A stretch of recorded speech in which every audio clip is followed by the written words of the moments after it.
Once again, Broncos country, it is time to huddle up. I am Carl Dumler, and with me as always we have Nick Kendell. This show's focus is all things that pertain to your Denver Broncos, with an extra focus on the NFL draft. Nick and I will continue to talk general Broncos news, but always have a focus towards team building. We still stand by our statement, though, that building teams in the offseason and playing armchair GM is just as fun as the actual games on Sunday. Follow myself on Twitter at Carl Dumler, MHH, as well as follow Nick at Nick Kendell, MHH. And, of course, tweet us as much as you like, and follow the podcast account at Huddle Up Pod. You can also find ours and our co-writers' content at milehighhuddle.com, a part of scout.com, and the CBS Sports Digital Network. We know you listeners are as football and Bronco crazy as we are, so please give us a click and subscribe to us on iTunes, as well as iHeart, Stitcher, SoundCloud, CastBox, and Spreaker. Don't forget to share us on Facebook and Twitter. We wouldn't be here today without you listeners, so please take the time to rate and subscribe to let your voices be heard on how you enjoy the show. It is time to move to the off-ball linebacker position. This was an area of struggle last year, if we're being honest, for the team, and many thought the Broncos would add in free agency or the draft. Yet the Broncos stuck with their guys, which begs the question, can they be better? But before we get to that, I want you listeners to know today's podcast is brought to you by Audible. Get a free audiobook download and 30-day free trial at audibletrial.com/huddleup. Over 180,000 titles to choose from for your iPhone, Android, Kindle, or MP3 player. That's audibletrial.com/huddleup. Just a quick testimonial of mine from this. I have a big work project coming up in the next about 3 months. And there's 4 books that I have to read in that amount of time. And 3 of the 4 are on Audible. So I'm excited because I've been running every day for about a half hour. So I can get a half hour worth of reading while I run. And so I'm excited about that. And I really appreciate Audible for putting those on there. All right, well, starting out today, let's jump into the leader of this group in Brandon Marshall. Nick, how are things? Before we jump into this, I wanted to ask how you're doing. I am doing pretty good. I am getting back into the grind of physical activity and working out. We have a very nice trail that's shaded right by the apartment, so getting up in the morning or when I get back from work, been hitting that and trying to run 3 to 5 miles and just getting back in the swing of things. You know, all the Broncos are working hard, getting their bodies ready for the long season, and I'm doing the same, trying to get ready for some beaches in Costa Rica. Well, there you go. Yeah, I'm getting ready for I think it's a 10K Spartan run. So I've been trying to run and work out every single day, and yeah, it's not been fun. But it's getting a little bit better. You make it through that hell week, and you start getting into a little bit of a groove. So I'm finally starting to reach that point where it doesn't hurt the entire time, and that's kind of a nice feeling. Absolutely. I agree with you there. You probably don't watch the show. Have you ever heard of the show BoJack Horseman? I have not. Okay, it's a pretty nihilistic kind of not dystopian, but it's written by the same people who did Arrested Development, and it's like an adult cartoon show on Netflix. And one of the quotes at the end of season 2 is him trying to run, and somebody comes up behind him. It gets a little bit easier every day. Doing it every day is the hard part, but it does get easier, and that's kind of the mentality I've been taking. Yeah, there you go. You're getting there. All right. Well, I'm excited to see the pictures from your trip, see how everything goes, and of course, you'll be ripped for it, so it'll be fun. Honestly, I'm just getting ready for the 40-yard dash at Indy next year. That's what this is about. Do you media guys have something on the side where you guys time each other, see who wins? Some of the media did. I was busy with my sister who lives there, and my girlfriend was there as well, so I didn't spend some of that extra time doing that stuff. But I did see some 40s from like John Ledyard and Kyle Krabs and some of those draft Twitter guys. Oh, man, that would be interesting to see. All right, well, getting back to the Broncos here and the off-ball linebackers, we're going to start with Brandon Marshall. How about you tell us a little bit about him? Well, he is the absolute best player of this group. By far, it's not close. 6'1", 250 pounds, played for the University of Nevada. I played with Colin Kaepernick there. Interesting tidbit. Many of you listeners recall last year, Brandon Marshall also took a knee during preseason And there was one fan in particular, I don't know if you can call him a fan, that sent him a very nasty letter. And Bronco fans, be better than that. You know, you might not agree with the guy, but he's doing a peaceful protest. And I don't know, sending somebody like death threats, come on. But anyway, back to football. I don't want to be too political here. But yeah, absolutely great football player for the Broncos. And we got pretty lucky rolling into him. You know, he was a 5th round pick by the Jacksonville Jaguars. And I believe he is 28 years old. So still pretty young in the prime of his career. And, you know, perfect size for a linebacker. You know, he's not the tallest, but 6'1", 250, he's squat and strong. He wasn't a blazing athlete at the combine. He ran a 4.81 40 with a 4.09 20-yard shuttle, 7.053 cone, and okay at the vertical jump and the broad jump. 28 bench reps, which is impressive. But, you know, Brandon Marshall's never been like a freak athlete. You know, he's not Kuechly or Ryan Shazier or Deion Jones type. But, man, he is just solid across the board in terms of his athleticism, his tenacity, and just his instincts. I think for inside linebacker, while it's nice to be a better athlete, it's probably one of the positions on defense where it's the least important because instincts and just awareness play such a huge role in order to fulfill the duty of an inside linebacker, especially in a 3-4 defense. Agreed. But, yeah, he's been awesome for us since we got him.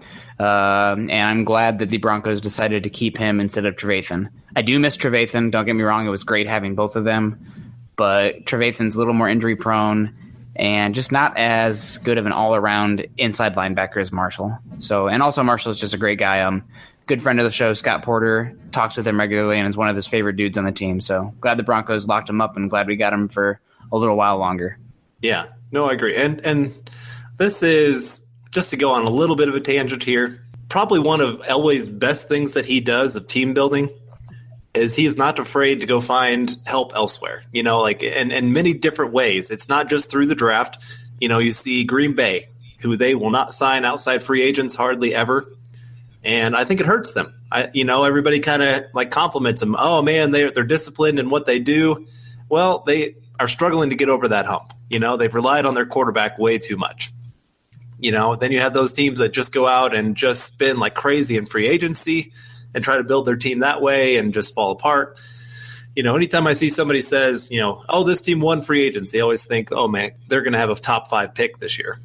But Elway, he does it through many different ways, and Brandon Marshall is maybe one of his best finds. You know, cut by the Jacksonville Jaguars. You know, this is why, you know, some of those teams, they stay down because they don't know how to coach up some of these players. You know, there's talent there. They just don't know how to use it. You know, I hear people say all the time, the Browns are terrible at drafting. Well, I think it's more they just are terrible at developing. You know, I think they've taken some talented players. They just don't have the coaches or the patience to wait for a player to develop. You know, their loss is our gain because we get players like Brandon Marshall for cheap and helps build our team.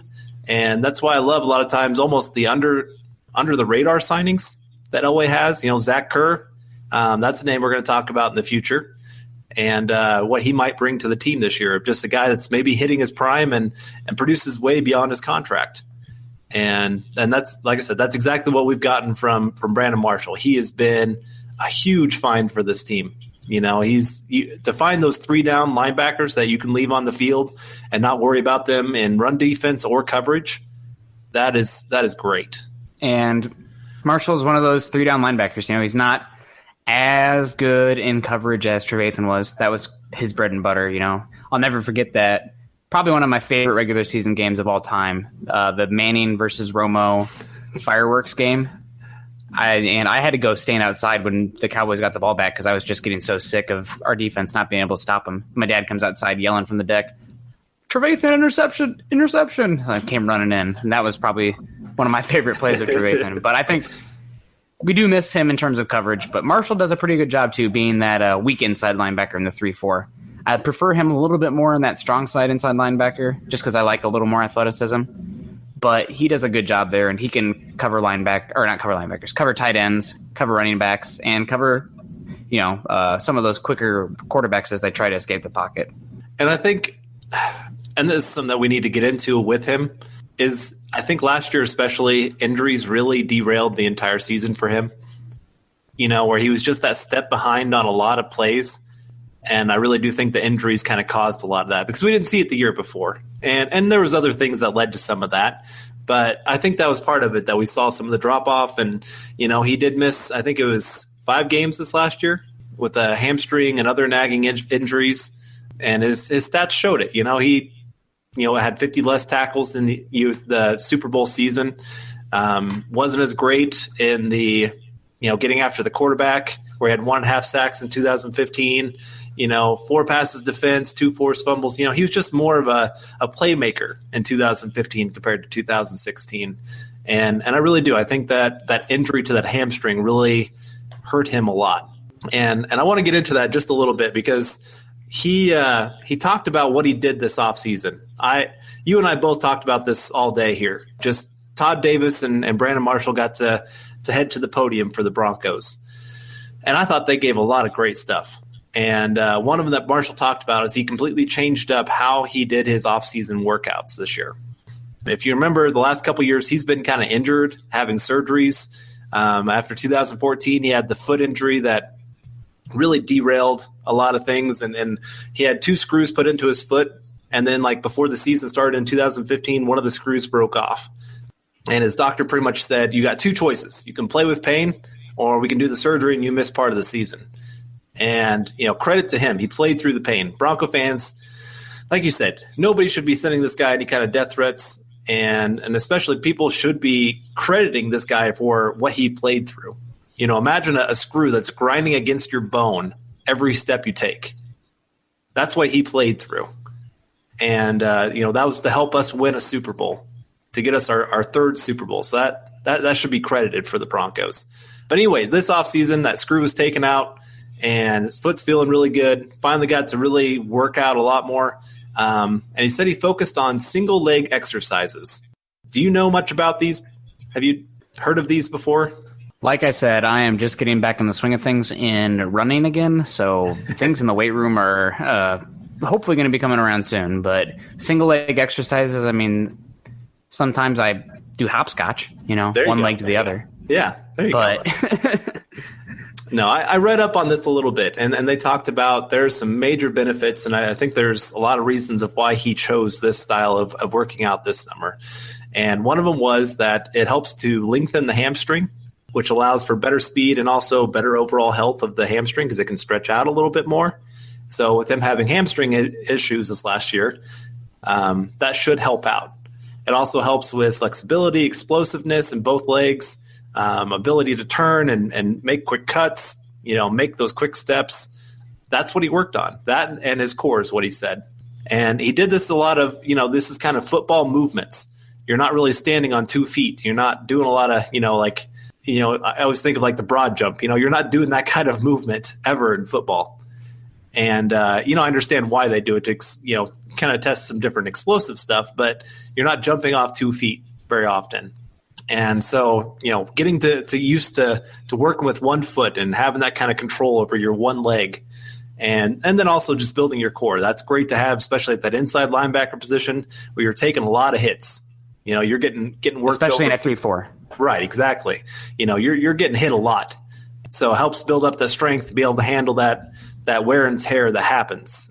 So I'm excited to see what this does for him and to see him get back to maybe being more that 2014, 2015 version that was a huge playmaker for this defense.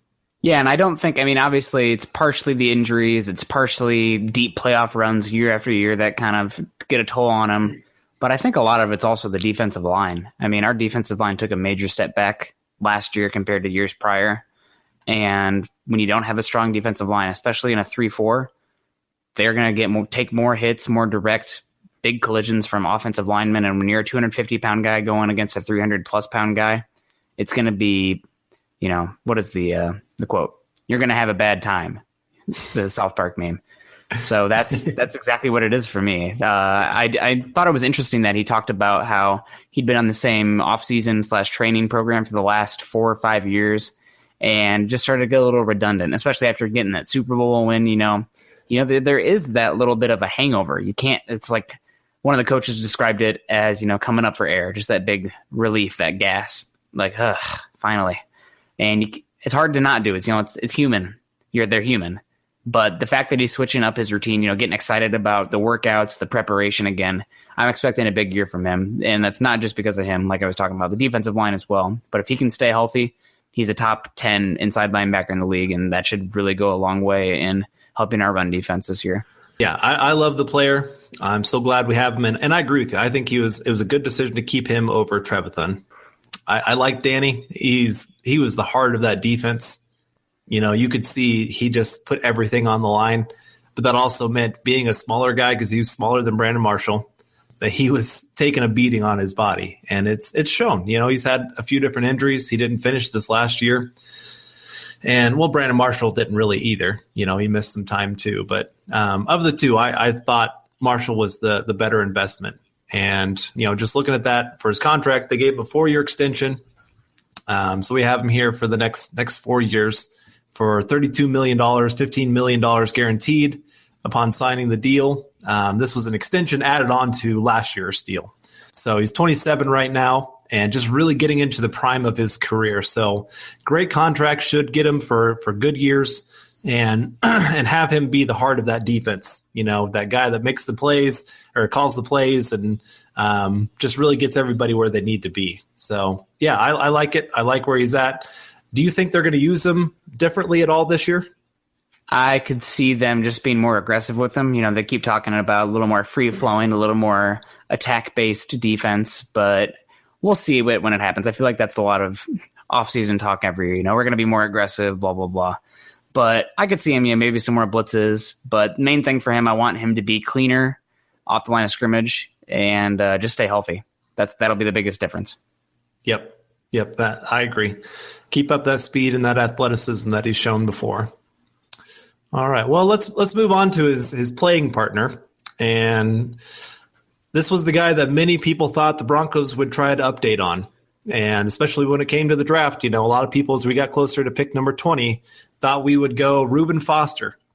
I had him as a top 10 player in the draft, guy that I thought would look great with the Broncos. We learned a few more things about him, of some injury history and off the field history that kind of dropped him. But Broncos didn't take him, and they really like Todd Davis. This is a guy, what is this now, second, third coaching staff that he's really – people seem to like him. There's something about him that people really hang on to.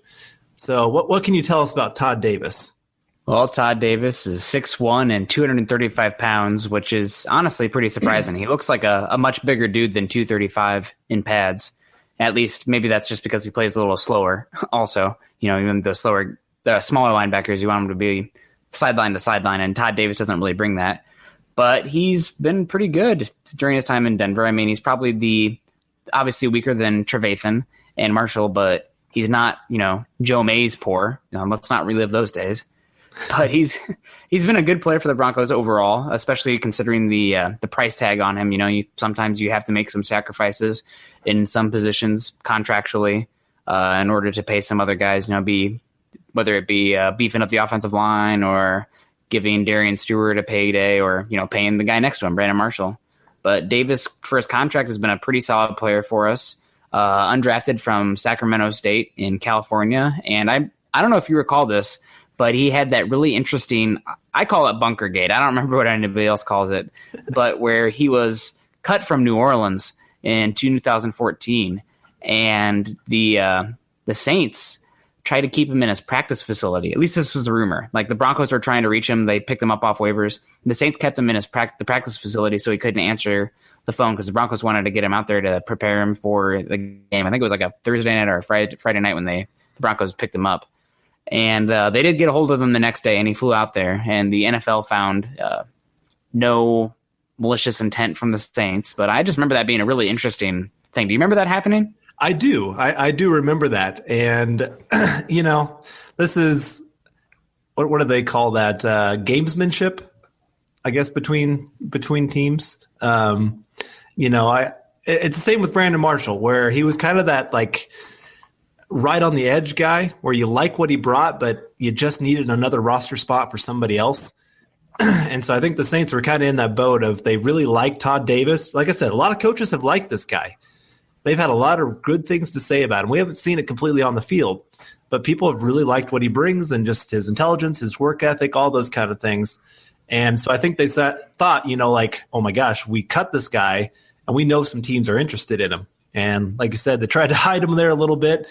And thankfully, Broncos were able to get him, and he's been a contributor. That's the nice thing is he does do some nice things for us. But I don't know, he's there's just so many things that you're just like, he's just a few steps behind, and just wish he could get it. I don't know. The way I've always put it for him is first half of a game, I see him out of position all the time. Second half of games, I see him all of a sudden making plays. He's in the right spot. He's attacking downfield. And why can't he do it all game? And coverage-wise, we'll get into that a little bit here in just a bit. But, yeah, he just has some things about him. But Broncos placed a second-round tender on him to keep him this year and to have him most likely start next to Brandon Marshall. And like I said, he does bring some nice things. He plays bigger than his size, like you said. He can clean up a play, has decent sideline-to-sideline ability. Is there anything else that you would add to that? Just to touch on some of the stuff you talked about, he seems just to be either a step slow speed-wise or just a click slow mentally. Like sometimes, see a gap, you'll see him take a step up or just hesitate, and he doesn't come downhill and meet the guy through the crease. Instead, he's waiting for that crease for the running back to obviously make it super obvious that he's committing to that gap, and then he'll come down, and by then he could have lost the angle, or the running back's, because of that hesitation, he's not playing forward, and the running back drags him forward for a few yards. He is very solid in terms of his tackling technique. He doesn't let guys go when he gets his hands on them, but he's just a little slow. You're not seeing him make many plays behind the line of scrimmage or meeting guys at the line of scrimmage. It's more of a cleanup thing, and if he could, get a hair faster or a hair quicker mentally in terms of breaking down what he's seeing in front of him, that could make a world of difference. Yeah. No, I agree. It does look, especially first half of games, that he doesn't trust his eyes. He just doesn't trust that what he's seeing is actually going to happen. And once he does, all of a sudden he starts playing that little bit of downhill. He starts making some big hits and really filling in the hole well. And I like him when I see him do that. It's just not as often as you would like. And but he does, like I said, he has some good things about him. You talked about he just doesn't miss tackles. In 1,019 career defensive snaps, he only has 5 missed tackles. This past year, he was rated as the best defensive stop to missed tackle ratio in the NFL. So that's something to build on. He does do well in the run game at times for us. And he can really make some plays, and that's something you need. It's something we really struggled with last year, and I'm hoping with bigger guys in front of him, we'll talk about that here in just a second, that he can play a little bit more downhill. But of course, the biggest area that he has to work on, and I think every Bronco fan that's watched him knows this, he's got to work on his pass defense. We saw in that Atlanta game. I don't want to talk about it, but we got to. They did a great job figuring out how to keep Todd Davis on the field, because they knew he was a weakness, where they'd put the big packages in, and then they would spread those running backs out, and those running backs were both great, as pass catchers. And Todd Davis trying to cover him was not a good thing. And so far he only has 2 passes defensed in his whole time of starting. And when quarterbacks throw his direction, they have a 122.3 quarterback rating. That's a disaster. Not good. No, not one bit. That's an area he has to work on, and I know he's talked about it, that he wants to be able to stay on the field during those key third downs and those down packages. And he said this: I would love to stay on the field during those key third downs and those down packages. I'm definitely working on my coverage and just trying to have a reason for me not to be off the field. Do you see that being the case this year, that maybe he'll get a little more opportunities third down? Well, rumor has it that he has been working on his processing speed and his agility. So hopefully, but I'm going to wait until preseason tape to make a bolder claim. That said, I think I could see the Broncos going a little bit more. Our last 2 episodes have been safeties and cornerbacks, and I could see going more with a 6 defensive back scheme with 3 cornerbacks and 3 safeties. So he's honestly going to have to fight for some snaps with guys like Justin Simmons, TJ Ward. So that's something that, it's not just the linebackers he's going to have to fight off. He's going to have to prove to be better in the package than Broncos using that 3 safety look that I think they're going to start using more. No, I agree. They started using TJ Ward more in that linebacker position. And part of that was just because of the struggles here of Todd Davis and also some injury problems, because Todd Davis missed time and Brandon Marshall missed time.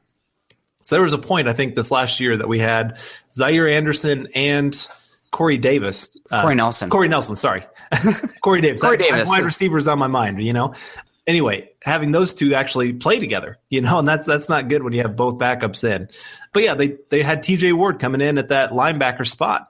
And so then they could get 3 safeties on the field, and that worked pretty well. And, they're going to be trying to find time for Justin Simmons to get on the field. So he's going to have to fight hard. He's going to have to show them that he really deserves to be on the field for that third down play. Agreed. And Justin Simmons, I think, is going to make a strong case for more playing time. So, you got to get the best guys on the field, and obviously different packages, and you have to respond to what the offense puts out there.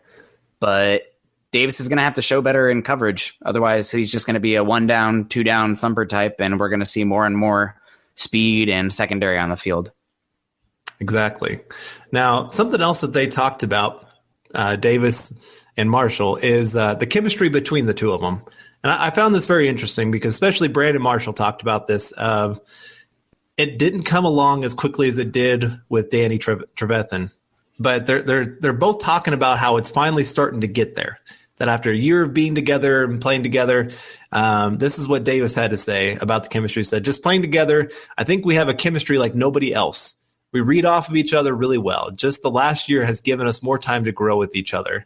Do you see that being a way that they actually get better? Because like I said at the beginning of this, we didn't really add anything to this group, other than a couple undrafted guys that we'll talk a little bit about. But can they actually be better just in the fact that they have better chemistry together? I mean, that makes sense, especially when they're trying to flow to the ball and who's taking what gap. If they're thinking the other guy is going to miss their gap or read it wrong, then they're going to be a little hesitant, and there's just going to be too much thinking instead of reacting going on. That's something that could sum up Todd Davis as well. He looks like he's thinking too much out there in the first half.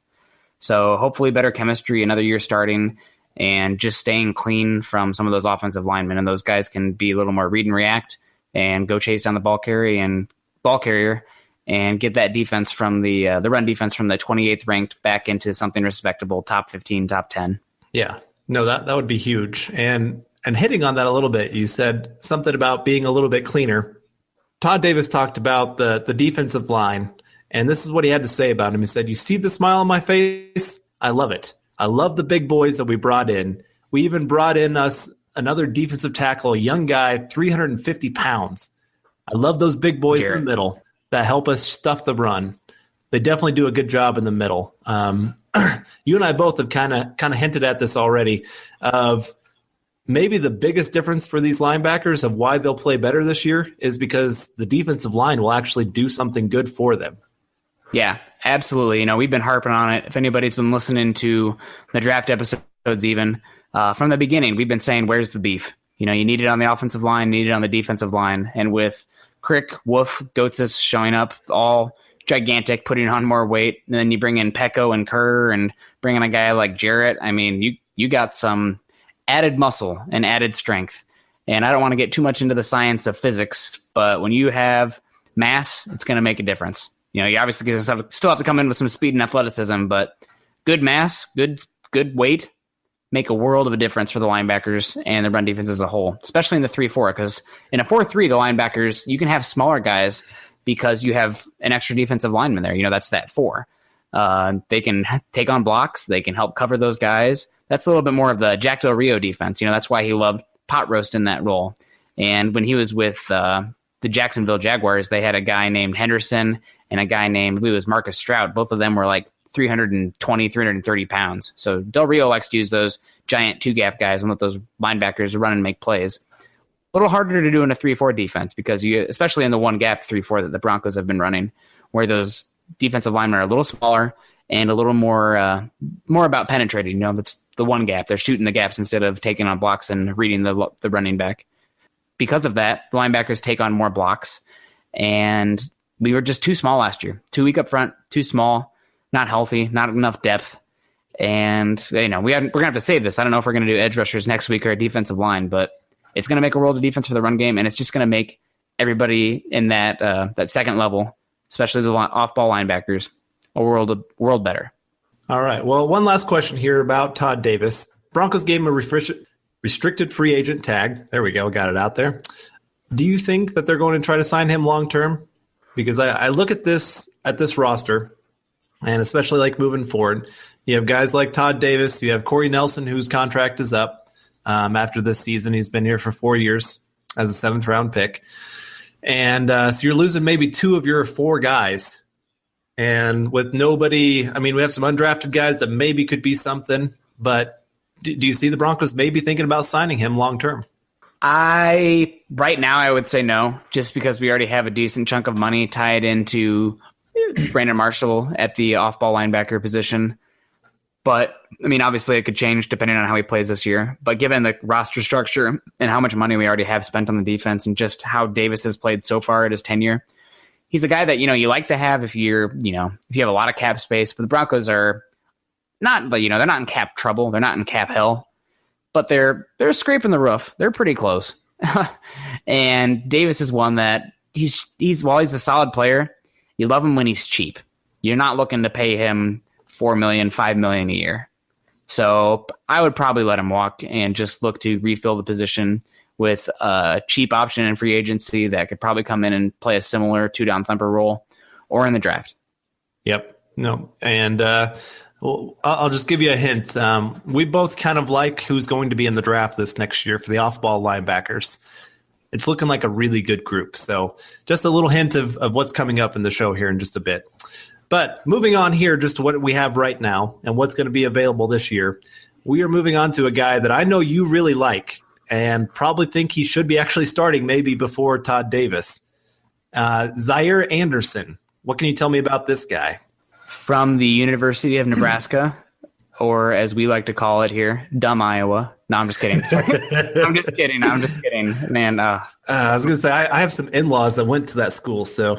Yeah, no, it's a good rivalry. I like it to be civil. I mean, we're not that different. We just have better corn and better bacon and better football right now. But, yeah, sorry. I got some Nebraska jokes. I don't know if they're G-rated, though, so I'll leave those alone. I'll tell you after the show. If you want to know the joke, you can message me. I got some good Nebraska jokes. When you've lived in Iowa City for a few years and you've been born and raised a Hawkeye fan, you kind of they just make you feel a little icky. Nebraska especially, because they're like God, I don't even know how to explain it. They're like how Raiders fans used to be. Their team was good in the 90s, the early 90s and the 80s, and now they're just kind of not so good. It was good back then, but do you even remember that? Like, how old were you? Like, let's be honest. Yeah. So, granted, I'm an Iowa fan, and we've never been great. So I can't talk too much crap. I'm not like a Ohio State fan or something. But there you go. What can you do? But yeah, Zaire Anderson, great player. University of Nebraska, love those Big Ten guys. 5'11", 220 pounds. He does look small, especially for a 3-4 inside linebacker. You want those guys to be at least 235. At least I do, unless they are just freak athletes with length or they can make up for it. But Zaire Anderson, great athlete on the field, 4.6 40, 34 vertical jump, 9, 10-inch broad jump, 18 reps on the bench. So that was at his pro day. Just a solid athlete.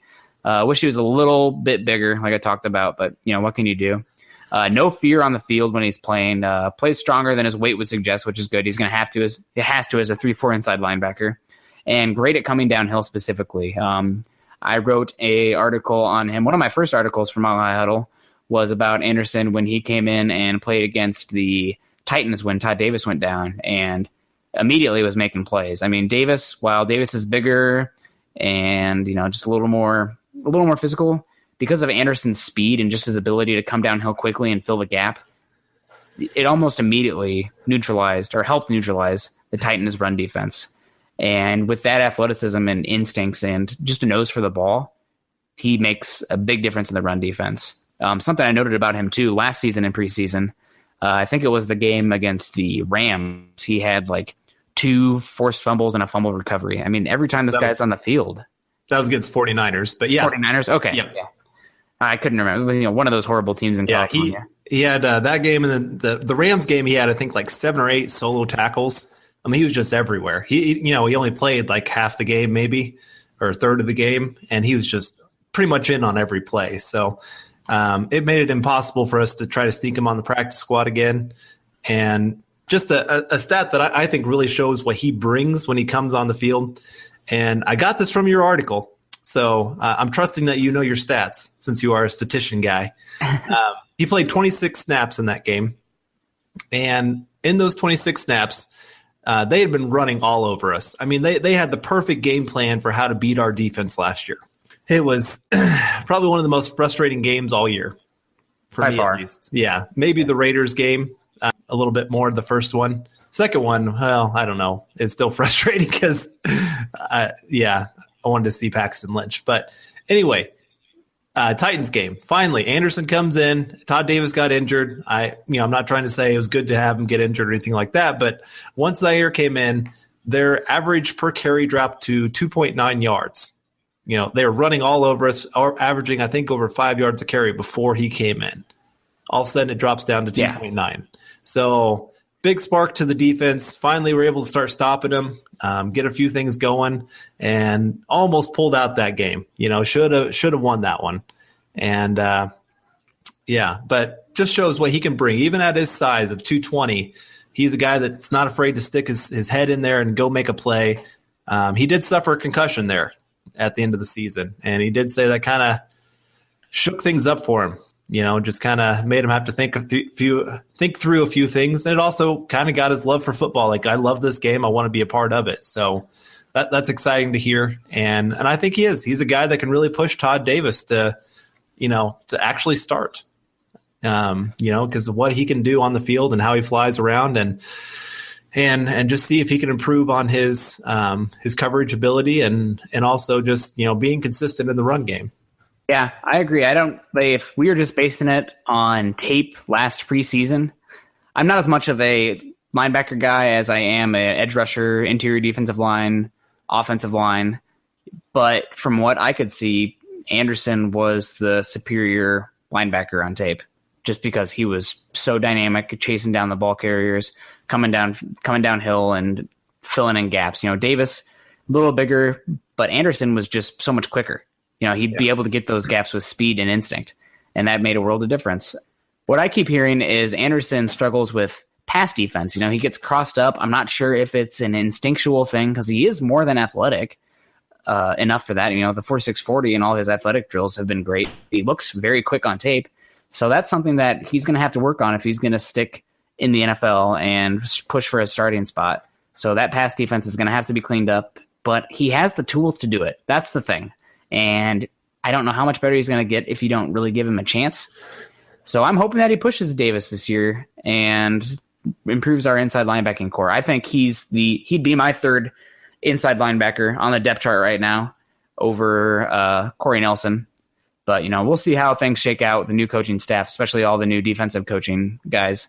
And hopefully he can seize the field more because when he was on the field, he makes plays. Yeah. No, I agree. So are you willing to make maybe a bold statement and say he wins the job? Oh, man, I'm not. I'm so careful. Try to be careful with my words. Talk to me after week 1 or week 2 of preseason. I just want to see the tape because things change year to year. There's so much hype about Goetz. Jamal Charles is going to be great. D'Angelo Henderson's so fast. Jeff Hireman's on track to maybe be a starter. We'll see what happens. I want to see the tape. I will always be a tape analysis guy first. Agreed. And it's hard. They're running around in shorts right now. So everybody gets hyped up of, oh my goodness, I can't believe how they look. And then, they put the pads on and we never hear about the player again. So, it's something always to think about when you hear like what's going on in OTAs and minicamp and this player is playing great. Cody Latimer is a great example. He is a guy that we hear all the time, makes plays during the offseason, training camp, OTAs, minicamp, all those kind of things. When the pads aren't on, when the pressure's not on, he makes plays. Lights come on Sunday and you don't see him on the field. So there's something there that coaches just don't like what they're seeing from the guy that, we don't always see.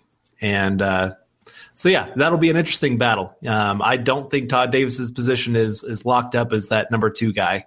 Broncos are talking him up a lot right now. But I think Zaire Anderson, he's a guy that could really push him and really take that role. If he shows up, especially in his run defense, and continues to build on that, I'm excited to see what he can do. But do you see him as maybe a long-term solution, or do you think he's more of that kind of, come in if you need him, special teams kind of guy for the future? I think he's our new Wesley Woodyard. He's that guy who, on tape, always makes plays in preseason and is a special teams ace for us. And the fans, at least ones that I talk with, are like, man, that Zaire Anderson guy makes plays on special teams in preseason, and I'm always seeing him flash. Why isn't he playing?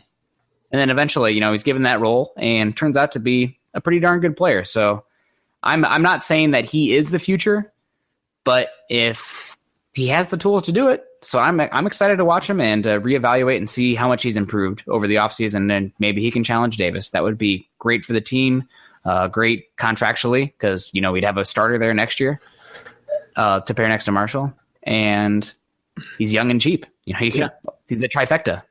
There you go. Perfect. Now, the guy that the Broncos probably actually had on their depth chart as number 3 last year is the next guy we're going to talk about here, and Corey Nelson, not Corey Davis, Corey Nelson. And, Broncos had him as that number 3 guy. And I think you and I are both kind of scratching our heads a little bit on that, but they liked him because of his coverage ability. But what can you tell me about Corey Nelson before we get into this too deep? Another smaller linebacker, probably more of a 4-3 guy if I was the GM, 6 foot, 231 pounds, drafted in the 7th round from the University of Oklahoma. And he did have another guy with an athletic pro day, 4.6 40, which is pretty darn good for a linebacker. If you want a freak, you want that 4.5, but 4.6, you got to take it. 33-inch vertical, 9 broad jump, and 23 bench reps. He's just always been a guy who has been a solid player, but I've never seen the athleticism or the burst or the splash plays or the consistency that make me think, a upper level starter. He's probably like a D level starter, but a solid backup. And I love that he brings value on special teams. He's not afraid to hit, and he moves pretty well. He's got a good motor, chases down guys in pursuit, and plays pretty decent in coverage. Just much more technical with his footwork in coverage, and doesn't miss too many tackles. But I just think, he's not just quite big enough, or not quite fast enough, and not quite strong enough that I don't see him probably being a guy who you want starting in at inside linebacker, especially in a 3-4 defense. Yeah, no, I agree. But I was honestly a little bit shocked just looking at, he started 5 games for the Broncos last year. And he played more than that, but he had 67 tackles, in such a small window. He played just about 47.5% of all defensive snaps. And so 67 tackles. That's on pace for about 140 tackles on the season, which is pretty good numbers, really. So he's making play. Well, okay. I guess I should say people need to understand there's a difference between being high in tackles and being high in quality tackles. Maybe that's a better way to put it. If you're making a tackle that's 5-7 yards down the field, I don't know if you really call that a quality tackle, unless it's like 3rd and 10 and you're stopping them, that kind of number. They talk about run stop percentage. We talked about that with Todd Davis. And what that kind of meant was on first down, are you holding them to under 40% of the yards needed for a first down? Second down, 60%. Third and fourth down, 100%. That's a run stop. That's what that stat means. And so, how many of those 67 tackles were actually quality tackles? I don't know. I'd have to go back and watch the tape a little bit more, but I'm not thinking they were high quality ones, just by our run defense alone. And an area that he definitely has to show up better. But he does offer something in pass coverage, and he almost maybe could be the guy that comes in for Todd Davis. If we don't want to go 3 safety look, maybe Corey Nelson comes in, Todd Davis goes off. Yeah, that's definitely a possibility. I think Anderson and him will be fighting for that number 3 spot, but he's not somebody that I have super high hopes for as a solid starter. I mean, I just don't see it on tape. If defense, give me a bunch of height, weight, speed freaks with a nasty demeanor, because you've got to want to hit. And I mean, Nelson plays with a lot of heart, solid player, doesn't make too many mistakes, but I feel like he's limited, and I don't think he has that high of a ceiling. And we will enjoy him while he is cheap and on his rookie contract. And maybe we'll bring him back for a cheap, special teams depth kind of deal. That happens. But probably one of those guys that is on the team for that rookie contract. And then when that's over, you let him go and you fill him in with another cheap rookie contract guy. Yeah. No, I look at it as 7th round pick. What you're expecting from a linebacker in the 7th round is to be a special teams guy. A depth guy that if you absolutely need him on the field for defense, okay, you can put him out there. But mostly it's special teams. And that's what he has provided, and he's done well with that role. And so I think it's been a decent pick for the Broncos. I mean, if you're thinking of it in the 7th round, I like what he's brought to the team and what he can bring. And so, yeah, I like him as a quality depth guy for this year. But, yeah, I don't see him bringing him back after this season unless he just takes a really cheap deal just to stay on as a special teams guy. But even there, a lot of times, they still think they can get, maybe an undrafted guy or another 7th round pick guy that can come in and pretty much do the same thing. So I don't know. He's an interesting guy to me. I like him just because I like coverage linebackers. They're hard to find. They're, and he does pretty well in that area. And so I could see him seeing a little bit of the field just because of what he brings in that area. Agreed. And I'm pulling for him, obviously. I'm not cheering against any of these guys. But if, for some reason, potentially one of the undrafted free agents beat him out, I wouldn't lose any sleep over it. Yeah. And speaking of the undrafted guys, now you've been hearing some really good things about this next guy in Josh Banderas. He's had a pretty good OTAs and mini camp. What can you tell me about this guy? I wouldn't say I've been hearing, really good things, but he's been the undrafted linebacker of note, and I would not be surprised if he either challenged for a roster spot or is definitely going to be one of the guys that's going to be on the practice squad and developed a little bit. But yeah, 6'3", 240 pounds. Thank God we got a little bit more beef there for some depth of the linebackers. And another undrafted rookie from Nebraska, just like Zaire Anderson. He was a 2016 team captain, an honorable mention All Big Ten, academic Big Ten player for 3 of his 4 years, and won the Leadership and Citizenship Awards for Nebraska. So definitely a great clubhouse guy and a good guy for the city of Denver, and a guy that you want to cheer for in that regard. He is more of a strong gap filler, more of a typical box linebacker. Maybe he'd get a little bigger, but 6'3", 240. That's linebackers are getting smaller and smaller these days, so that's about what you'd expect for a 3-4, 4-3 Sam or inside linebacker type. He has decent speed and decent instincts, and can find himself in the right spot of the field most of the time on rundowns.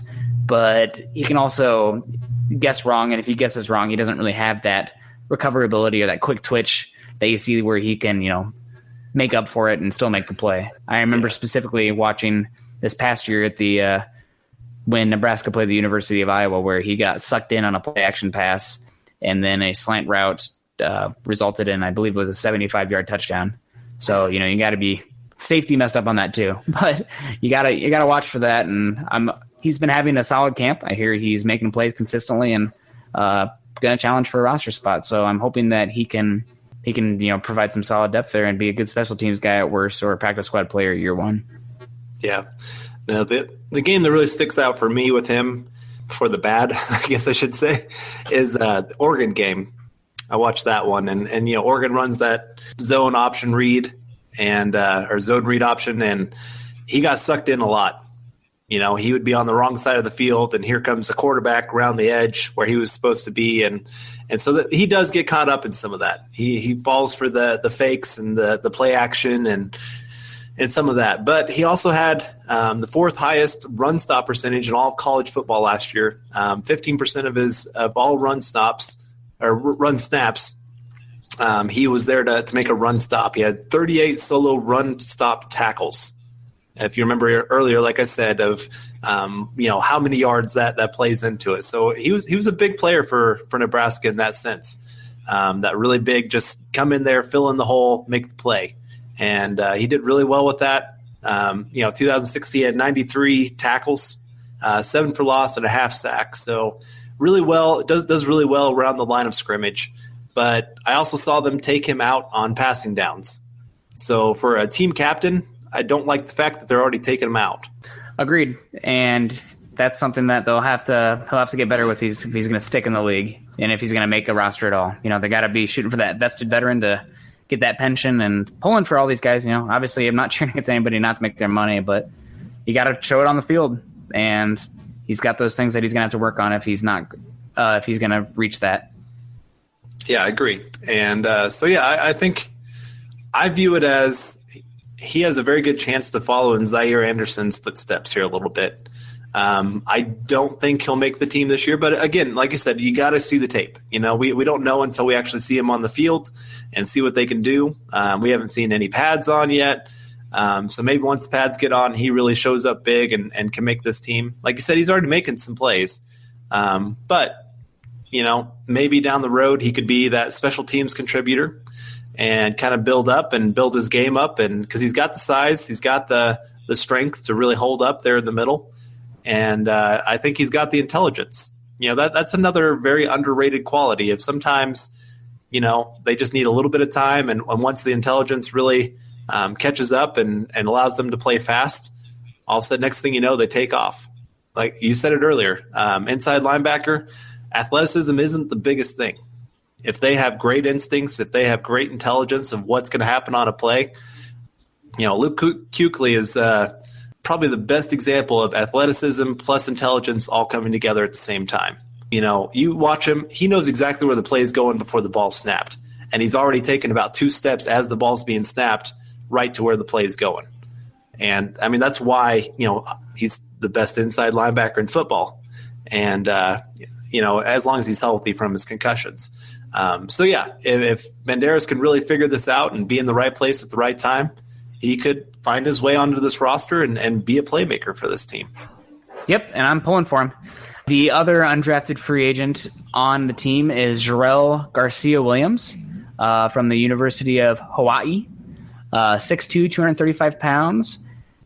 So, his dad played for the Steelers from 1989 to 1996. So, hopefully, growing up, watching his dad play or getting some pointers from his dad when he was done and watching it, that film room stuff.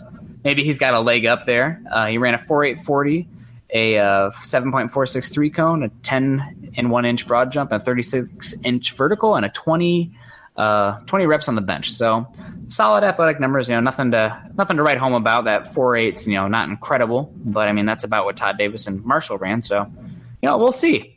Carl, I'll be honest, I have not done as much film work on him as I probably should have. I'm going to wait probably until preseason to do that. What did you see when you watched Jarrell Garcia-Williams?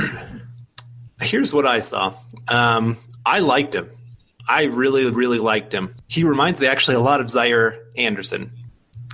He plays instinctual. He runs downhill. He has strong hands to really throw defenders off. He plays bigger than his size suggests. Good first step. That was a huge thing. He just seemed to be running fast. And I saw him a few times almost do the Troy Polamalu move of try to guess the snap count. And he would just be running full speed at that guard. And, I can imagine their eyes just getting that big, like, oh my gosh, this guy's coming at me at full speed right now. And most of the time it seemed like he guessed right. He seemed to know exactly when the play was gonna happen and where they were trying to go, and just made a lot of downhill plays. So I really liked that. He did decent in coverage, not great, but I was very impressed with just his ability, especially to throw defenders off, and also just he had a no quit attitude. He had one play, the offensive lineman kind of got him locked up, and the running back ran right by him. And, most guys would just kind of give up, like, oh my gosh, they're already past me about 5 yards. And this guy just took off straight down the field and came up behind, made a play.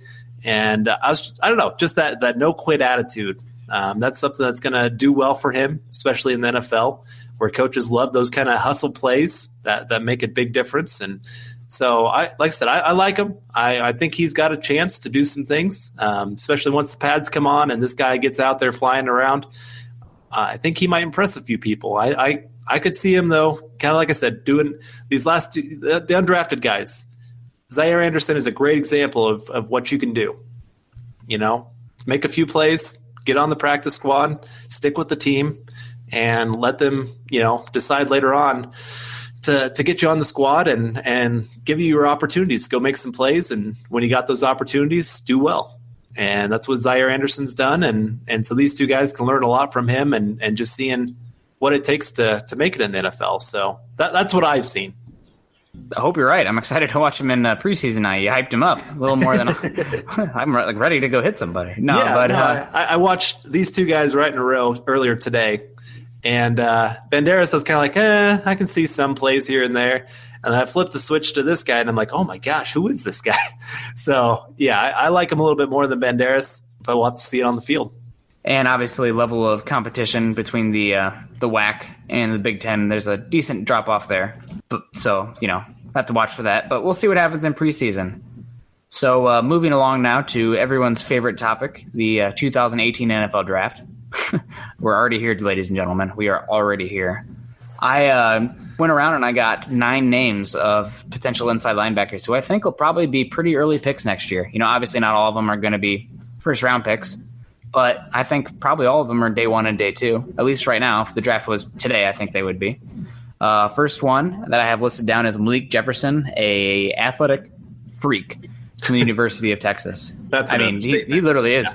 Yeah. Jeez, this dude can run for days. It's incredible. He's not always the most physical coming downhill, but if you're looking for a sideline-to-sideline guy with tremendous athletic upside and coverage, this is the guy, and I think he probably will be a top 20 pick, barring injury. Yep. The next one is Azim. Oh, you want to say anything about Malik Jefferson when you watched him? Oh, I was so impressed. Just the guy seemed to be in on every single play. He just came out of nowhere and would be there to make the play. So I love this kid.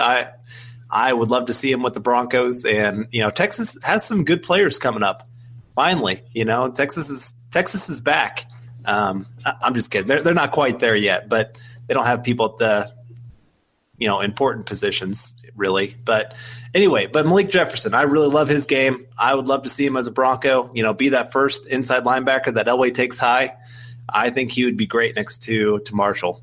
Yeah, I agree. I don't think I value linebacker as much as you do. I don't know if I would spend a first-round pick on him, especially with the potential depth that it looks like next year's class has at the position. But, yeah, great player. Should be – right now I'm got to be the first linebacker off the board. The next one I wanted to touch on was Azim Victor, who was one of my favorite linebackers I looked at last season, and he got injured and he decided to return back to Washington. So one to watch, he's got great length and the ability to just almost be kind of like spider-like in the box, and is athletic enough to play coverage and play outside the hash marks as well. Next up, we got Cameron Smith from USC. A little more of that typical USC linebacker, maybe a little Brian Cushing to him. Not as crazy, but kind of the bigger, stronger, take on blocks, white guy, long hair. And one of Garrett Bowles' best plays in his entire career was against Cameron Smith in the USC game, where the quarterback got outside the pocket and Bowles had shifted outside the hash marks, and Cameron Smith did not see him, and my God, he baptized him. Took him off the do you know what play I'm talking about? Yeah, that one I do. Yeah, he decleated him, yeah. Oh. It was good. Killed him. He's still got to have PTSD from that. There's no way. Some other names to talk about. Micah Kaiser from Virginia. Good inside linebacker. Not the best athlete, but going to be a solid 3-4 inside linebacker. Jack Kishi from Wisconsin. A walk-on and somebody that NDT Scouting's Kyle Krabs is a huge fan of, so he's somebody I'm excited to watch this year. Tremaine Edmonds from Virginia Tech is one that I find fascinating. He's 6'5", 240 pounds, but he plays off-ball linebacker with great athleticism and movement skills, and sometimes they even kick him to edge because he's got that length and that burst, and I've seen him flatten even. So this is a guy that's maybe not the athlete that Hassan Reddick was, but the guy that can play off-ball linebacker, then can move to edge if need be. Love that. Yeah. The smaller Yeah, exactly. It's versatile. I think NFL defenses are just moving to versatile guys that can play more positions and just create chaos. And he's one of those guys that can be a chess piece. The next one I want to touch on is Jerome Baker from the Ohio State University, as they say. 220 pounds, so not the biggest guy, but probably the best will in next year's class, in a 4-3 will, if I was drafting for a 4-3. Dude just fills gaps, moves so smoothly sideline to sideline, and makes plays behind the line of scrimmage left and right. Like, I was so shocked how quickly he was to diagnose plays, come downhill, burst through a gap, and either hit the quarterback or hit the running back. I mean, this guy is... What's up with Ohio State and all these fast linebackers? God, you got Darren Lee and Shazier, and Baker's the next guy. Like, he's going to be an early pick if he comes out. Yeah, Darren Lee was the guy I was thinking about. Right, sorry. Yeah, Darren Lee was the guy I was kind of thinking about as a good comparison of just a guy flying all over the field. And Bronco fans can always remember the Jets. Everybody thought they were gonna take Paxton Lynch, and decided to take Darren Lee, who has so far kind of been a bust, but so has Paxton Lynch. So I can't say too much, I guess, at this point. Yeah, too early to say. And the final guy I want to touch on is my boy, the outlaw, Josey Jewell from the University of Iowa. Man, I love this guy. He is a hard worker, tenacious, the typical, bring your hard hat and lunch pail kind of guy. But, I mean, I've been hyping this guy up to you for over a year now, and I think I finally got you to watch some tape on him, and you're like, how is this guy not a first-round pick consideration? I'm like, I don't know. Like, he's all around the field. Like, he's playing nasty. He's actually really good in coverage, and he's just looks like he's watching the game in slower motion than everyone else. He's the leader on the defense, very productive, always around the ball, and I don't think he's the best athlete, but again, like we talked about at the beginning of the episode, linebacker is not so much about athleticism. It helps. By God, absolutely it helps. But I think that Jewell, the more people are going to watch him, Iowa doesn't have very many exciting players. We're not a NFL factory on defense, although we do put in a decent amount of guys, specifically offensive line. But Jewell is probably going to be one of the better inside linebackers in next year's class, and I would love to take him. Yeah, no, like you said, I finally watched him. You finally convinced me to watch a little bit of tape on the guy, and you're right, he was everywhere. And it seemed so funny after I watched him and you and I talked about him. It seemed like, what was it, like a week later? All of a sudden, some draft sites were like, "Hey, you guys should watch Josey Jewell." And I'm going, "Oh my gosh, this is the 2017 draft all over again." Anybody we talk about, a week later, somebody else is talking about him. Which is fine. I mean, that's everybody can see talent, and he deserves it. He deserves to be talked about, and he's going to get hyped up more and more as we get closer to the draft next year. Yeah, he reminds me a lot of in his prime, James Laurinaitis. Very tenacious, always around the ball, and before injuries zapped him of his athleticism, was one of the better inside linebackers in the league. And I think he'd be a great fit in the 3-4. And I am going to already be on the hype train for the Broncos to draft Josey Jewell next year. So everyone buckle up, because right. I'm about it. Yeah, I'm extra. I don't care. You can ask Nick's girlfriend. He's going to be going through the hallways shouting "Josey Jewell," pounding on the doors, pounding on the tables. I'm already tweeting Elway. Yep. I'm already tweeting Elway. Yep, there it is. All right, well, that will wrap up episode 19 of the Huddle Up podcast. Stay tuned for future deep dives into positional groups, as we are less than 90 days, 80 days. I mean, it's coming up. The NFL season is going to be here soon enough, but we're going to be here to get you through that dead period, because we like football 365 days a year. Bronco fans, make sure to keep checking back on Mile High Huddle for all your updates on mini camps and reviews on OTAs and the roster and all other Bronco news. Especially if you are a premium member, take a look at my Derek Wolfe article I just did on his game against the Texans this year. Derek Wolfe is, again, another one of those hard hat lunch pail guys, and he dominated that game. A lot of fun. You should also check out Carl's recent piece on Hop, D'Angelo Henderson, and whether or not he's going to make the roster and what he brings to the field. I mean, you got to love those tape analysis pieces. You don't really get that from other Broncos sites. You have some analysis, you have more reporting, but Mile High Huddle is about the deep dive. We want to bring analytics to those football nuts, and that's what that piece is. So good piece, Carl. I don't know if I ever told you that thing is legit. That. Thank you. Yeah. Yeah, no problem. You can find Carl on Twitter at Carl Dumler MHH and myself at Nick Kendell MHH, as well as find all the other Denver Bronco articles on my Huddle, an affiliate of Scout.com. You can follow the Huddle Up podcast by subscribing to us on iTunes and for Android users, Stitcher, Spreaker, CastBox, SoundCloud, and other podcast devices. You can also follow us on Twitter at Mile High Huddle and at Huddle Up Pod. Huddle Up Pod. Again, please be sure to subscribe and rate us. For Carl Dumler, I'm Nick Kendell, wrapping up the 19th episode of the Huddle Up podcast. Man, Carl, we are doing things. Going to coming up on that 21 soon. Crazy. Oh, man. It's going to have to be big. Yeah, right? Ooh. I think as you said that, we have to do interior defensive line now. I like it. Have to be big. No. So we hope you enjoyed it, and we will see you next week. Go Broncos. Mile High Huddle.